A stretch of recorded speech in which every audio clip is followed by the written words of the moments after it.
All right, we've got the next thing is this interesting looking. How many of you know what this is? A good portion of you. How many of you have ever canned meats? Yes, I love it. I love it because now I'm going to have people going, yeah. You know what I'm saying? It's really good, isn't it? Yeah. And it's easy to do. Yeah. So it's the people that have never done it that are looking at you like, ooh.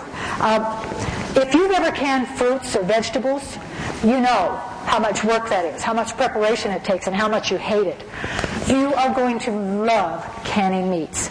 This is an amazing experience. The first time people do it, when it's all done, they're just looking at all these jars of chicken and beef, and they're just smiling going, oh my gosh, that was so easy. You can bottle beef, chicken, turkey, ham, fish. I've had moose.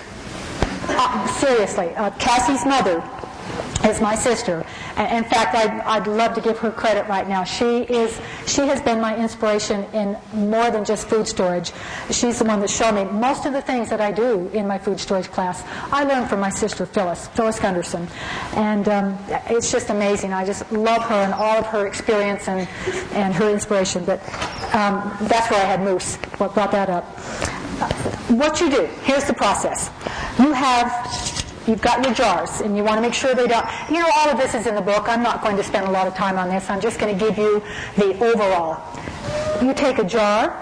You take raw meat. I know it sounds really gross, but if you want to, you can cook the meat. They have, in your instruction book, it'll say you can do the raw pack or you can cook it. I like the raw pack. I think the raw pack has a better texture because it hasn't been cooked twice. So I'll take the raw chicken. I like the boneless chicken, boneless skinless breast, and I'll put them in. 1 pint jar will hold 1 pound of meat. You put the raw meat in the jar. You put a little bit of salt in, 1/4 to 1/2 teaspoon of salt, and you boil your lids. Put the lid on. Put it in your canner. The instructions are there, how the pressure and the whole thing. But you've got bottle, meat. Bottle goes in the can. You cook it. You take it out. You wipe it off, take the ring off, and you put it in your food storage. It is so easy. I wanted to do a test one day, and I bottled 150 pounds of chicken in 12 hours. That was half my entire food storage in one day. Now, I had 3 canners going. I confess, it was crazy, and I didn't answer the phone, and my husband came home, and he's going, what is this? But it was so awesome to think, I canned 150 pounds of chicken in 12 hours. You could easily do 50 pounds of chicken in a day, or any other kind of meat.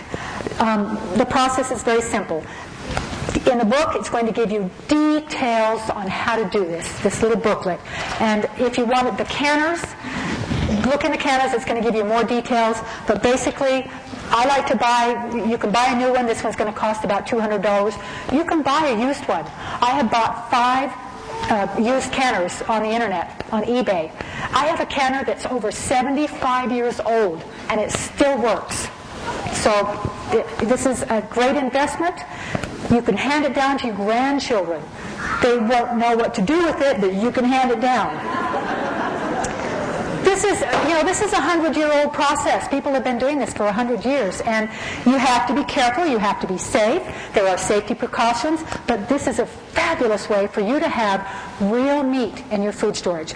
This is how I can have in my food storage the shepherd's pie and taco soup and sweet and sour chicken, chicken creole, Alfredo chicken, just innumerable meals. And it's because I can bottle the meat. And I know it doesn't look great. I know one lady said, she looked at it, she said, it looks like a science experiment. And when I went, take her book away. The biggest problem you're going to have with your meat is keeping it in your food storage. You're going to want to use this. You open this up, it's fully cooked and ready to eat. It's juicy and tender, absolutely delicious. You can't buy canned meat that tastes as good as your bottled meat because it's just so good. Open this up, you have instant chicken enchiladas, instant chicken salad sandwiches. You open the beef and you pour some barbecue sauce on it, instant barbecue beef sandwiches. Just an innumerable amount of meals that Just like that, you can have dinner in 15 minutes. So your biggest problem is keeping it in your food storage. I'm sorry. Oh, okay. Thank you. We're talking about used canners. If you buy it new, great. If you buy a used canner, here's the precaution. You have to be sure and have your pressure gauge tested. That's very, very important because the pressure that you cook your meat at keeps it safe. Where I live in the desert, it's 10 pounds of pressure. What is it here? 13? 1.5. She says 1.5. I'm going to believe her.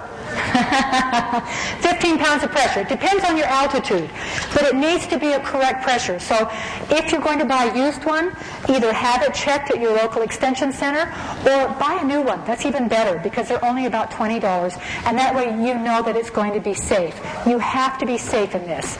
Do everything according to the directions, and you should be all right. The shelf life on meat, 2 to 3 years. I would suggest, did we talk about rotation on meat, rotating meat, using 2 bottles? We did, didn't we? 2. Okay. I've talked to so many people tonight. Rotation. How I do rotation. I do my whole year supply, and I'll take 50 pounds and put it in my kitchen pantry. If I use 2 bottles of meat a week, which is really easy to do, I will have used up those 50 pounds or 50 pints. A quart is 2 pounds and a pint is 1 pound. So if you have a big family, you're going to want to do quarts. But the normal family, 1 pound of meat is usually enough. But if you use 50 pints in about 6 months, those 50 pints will be gone, and you'll can another 50 pints, put it in your food storage, and take out another 50 pounds, put it in your food storage, and in 3 years you will have rotated your entire stock. If you want to do it over a 2-year period, you'll use 3 cans a week, 3 bottles a week. So the rotation is very simple, and you're going to want to do that because it keeps your meat rotated in a nice, timely manner to where the nutritional quality is high, and you're going to want to use it. All right. There are a lot of things that I could talk about canners and whatnot, but I'm going to let you read it in the book because it's all in the booklet. And just to say, this is what makes your food storage real food. You're going to sit down to real sweet and sour chicken. It's a bed of rice, and I put shredded chicken over that, and I put pineapple chunks and slivered almonds and celery, and then you pour this wonderful sweet and sour sauce over the top of it. That's food storage. This is putting the food you love into your food storage. And this is the way you can do it. If you've had TVP, yeah, you've had it. I don't have to say anything else, do I? All right.